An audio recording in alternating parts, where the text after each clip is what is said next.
Joss Randall. Salut les groupies, c'est votre cow-boy Joss Randall qui vient vous présenter sa 302e chronique qui s'appelle cette semaine « Se préparer au pire ».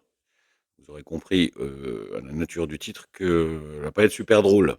Alors je la commence par non pas une mais deux citations. Alors une pour les pessimistes dont je commence à faire partie pour n'y rien vous cacher, qui est de William Faulkner. Je me rappelais que mon père avait coutume de dire que le but de la vie c'est de se préparer à rester mort très longtemps. Et une pour les plus optimistes, comme mon gros Lulu de frère, celle-ci est de Jane Austen. Ne cédez pas à une alarme inutile, s'il est juste de se préparer au pire, il n'y a pas lieu de le considérer comme certain.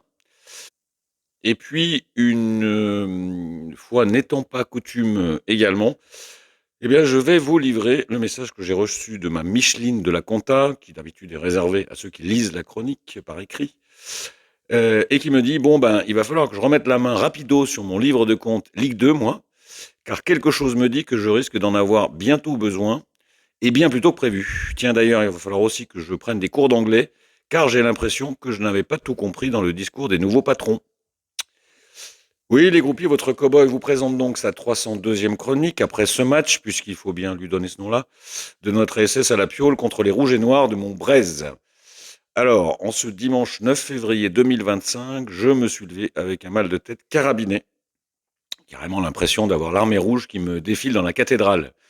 Et sans même savoir si c'était une résultante de moments trop arrosés avec les potes, que je remercie d'être là d'ailleurs, indéfectibles au moins, eux, ou de ce que j'ai vu dans le chaudron samedi soir. Mais s'il y a une chose qui est sûre, c'est que les moments de rire avec les potes me tricoteront de jolis souvenirs pour l'avenir. Le match des Verts ne m'en laissera aucun. Pardonnez-moi donc par avance cette chronique qui sera un peu plus courte et surtout moins joyeuse que d'autres, mais ni le cœur, ni le moral n'y sont. Chapitre 1. La limite du système. Déjà. Et oui, la lune de miel Cap-Orneland semble terminée, et l'effet initial pétillant du champagne, dans un match finalement en trompe-l'œil contre Reims, a laissé la place au goût fadasse d'un champagne tiède dont on a bêtement oublié de reboucher la bouteille pour en préserver les bulles. Samedi, Orneland Rover a tout simplement été battu tactiquement par un Canary Bay à qui une petite semaine d'analyse vidéo aura finalement suffi pour comprendre comment contrecarrer le fameux projet de jeu du nouveau Viking vert. Rien de profondément génial d'ailleurs, un système à 3, des pistons qui se sont régalés dans des couloirs vides comme une coquille d'huile dans la poubelle d'un 2 janvier, des transitions rapides et de l'impact au milieu avec des prises systématiques à 2 sur bouchon Harry Potter qui auront suffi à rendre l'électrocardiogramme de notre création offensive aussi plat que la Hollande. Mais le coach n'a finalement pas tellement réagi à ça. Les deux changements à la mi-temps auront été des choix perdants et il semble complètement impuissant à avoir un plan B à réagir en cours de match.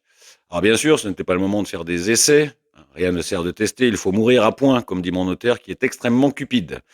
Mais on sent déjà une forme de limite chez le garçon quand son plan A ne fonctionne pas. Alors peut-être qu'à l'instar de tous ces nombreux prospects qu'il meurt, il sera dans quelque temps très performant, mais le chemin semble encore long. Et le problème, c'est que la vie, c'est maintenant, et que nous n'avons pas de temps. Alors à sa décharge toutefois, et c'est l'autre limite forte du système qui est déjà atteinte, il dispose d'un effectif extrêmement médiocre et non suffisamment amélioré et corrigé cet hiver. Alors attention Eric, tes ambitions de jeu sont belles, mais regarde quand même à qui tu les confies. Et souviens-toi que parfois, l'obstination est la limite haute de la persévérance et finit par ne plus forcer la demi-ration ou l'admiration, c'est au choix. Et je comprendrais que tu méduses, pire que Jéricho. Ça, c'est une astuce à l'attention exclusive des fins lettrés qui lisent mes conneries. Car même si Kilmer dit que tu es génial pour l'avenir à long terme de la SS, eh bien tout génial que tu puisses être, tu ne changeras jamais les rayures d'un zèbre. Alors sans se lancer dans une chasse aux sorcières exhaustive qui prendra du temps, que dire de la faiblesse abyssale par exemple d'un Pierre Cornu-Musalaire, qui a quand même réussi le tour de force d'être plus mauvais en latéral gauche que Petro Nanfo. Que dire de Louis Mouton-Cadet, qui a vraiment montré ses limites à ce niveau, dépassé, voire désorienté dès que ça va trop vite. Et on pourrait d'ailleurs, dans une moindre mesure, adresser la même remarque à « Et quoi, ma gueule? Qu'est-ce qu'elle a, ma gueule ?» Que dire aussi d'un bouche Harry Potter, qu'il suffit de prendre à deux pour le faire taire? Mais d'ailleurs, s'ils sont deux sur lui, d'autres doivent être plus libres, non? Et où était-il samedi? Enfin, que dire des joueurs gentillets, pleins de bonne volonté, il n'y a pas de doute, mais transparents dans leur performance. Beau à qui profite le crime, c'est à saint la demi-lune. Et j'y ajoute le chouchou Cardona que l'amour. Embauché pour 14 matchs, mais dont la forme visiblement lointaine lui a déjà fait passer à côté des 2 premiers. Alors si sa valeur ajoutée arrive fin avril, ça sera un nouveau revers de recrutement. Et pour finir, que dire enfin du formidable joueur étincelle qu'est Zuriko David Echevelu, si ce n'est qu'il va vraiment falloir lui acheter un ballon pour lui tout seul et qu'il joue tout seul dans son jardin perso, puisque visiblement le jeu collectif ne l'intéresse pas du tout. Alors en résumé, en dehors du vrai chouchou Nader Retro Satanas, je n'ai pas vu samedi un seul joueur niveau Ligue 1 avec le maillot vert sur la pelouse de Geoffroy Guichard. Ah oui, tiens, au passage, j'ai été surpris de voir que beaucoup d'analyses du match par les suiveurs des Verts se dirigeaient en tout premier et directement sur l'arbitrage. Et qu'a priori, la SS a perdu ce match à cause de l'arbitre. Et qu'évidemment, il y a un complot contre la SS.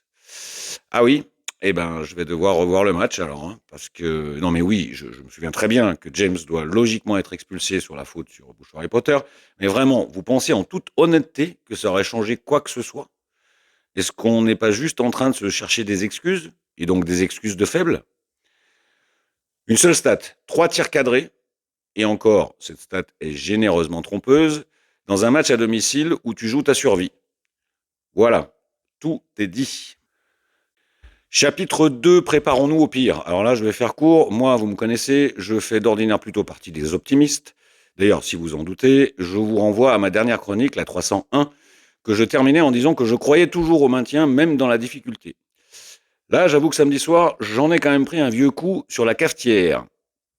Et j'ai beau m'arroser le moral à intervalles réguliers avec du jus d'optimisme, comme on le fait pour un gigot de 7 heures, au bout d'un moment, quand c'est mal cuit, comme disait Kevin.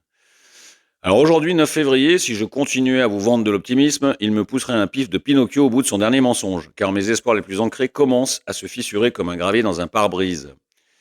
Et il est pénible de constater qu'on rame pour reprendre du prestige, mais qu'on est vite recouvert par la vase de l'inattention générale. Alors, certes, tout n'est pas encore perdu, il reste des matchs, mais un coup d'œil au classement, conjugué à un coup d'œil objectif à la dynamique des prestations de la SS et à la qualité de son groupe, suffisent à mener à cette conclusion réaliste, sauf à spectaculaire retournement de situation dans les 2 ou 3 semaines qui arrivent, et comme ça commence au Vélodrome, autant vous dire qu'on n'a pas le cul sorti les ronces, eh bien la SS va se battre désormais dans un championnat à 3 jusqu'à la fin de la saison. Et le scénario le plus optimiste qu'on nous emmène dans un barrage avec 2 matchs de coupe à jouer contre une équipe à dynamique positive et avec une bande de gosses pas mûrs. Alors, puisqu'on sait que c'est notre chemin, eh ben, préparons-nous à l'affronter. En conclusion, le danger devant la porte. Alors, ce match me fait pousser un cri qui n'est que le prélude à mon silence. L'avenir sportif de la SS semble aujourd'hui troublé comme un pastis qui a reçu la pluie et nous voit désormais foncer sur la Ligue 2 comme des ringards sur un buffet. Et si jamais c'est le cas, ce sera évidemment un profond échec pour Kilmer. Alors attention, je ne condamne personne sur le long terme, je suis même plutôt confiant dans ce domaine. Mais la situation sportive de la SS, c'est maintenant, pas dans 3 ans. Alors attention, Ivan, il est toujours dangereux de vivre déjà dans le futur sans assurer le présent. Tout le monde aime les objectifs ambitieux. Hein, comme tu l'as dit, jouer le top 5 dans les 3 ans à venir. Mais ils vont vite devenir difficiles à tenir si pour ton année 2, tu repars depuis la Ligue 2.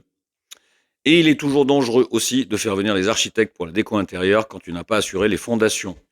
Et c'est ce que tu as fait en misant sur des prospects à fort potentiel en oubliant d'assurer certaines bases. Et c'est ce que tu as fait à nouveau en ne renforçant pas l'effectif cet hiver, apparemment sûr de toi, présomptueux que tu sembles être avec tes amis, à penser que l'arrivée du Viking et de 2 joueurs hors de forme suffirait. Et maintenant, qui est-ce qui risque de passer pour Ivan Gazibille? C'est un petit clin d'œil à mon professeur Stachowski. Alors à tous, dirigeants, coachs et joueurs, réveillez-vous. Le présent, c'est maintenant. Salut les groupies.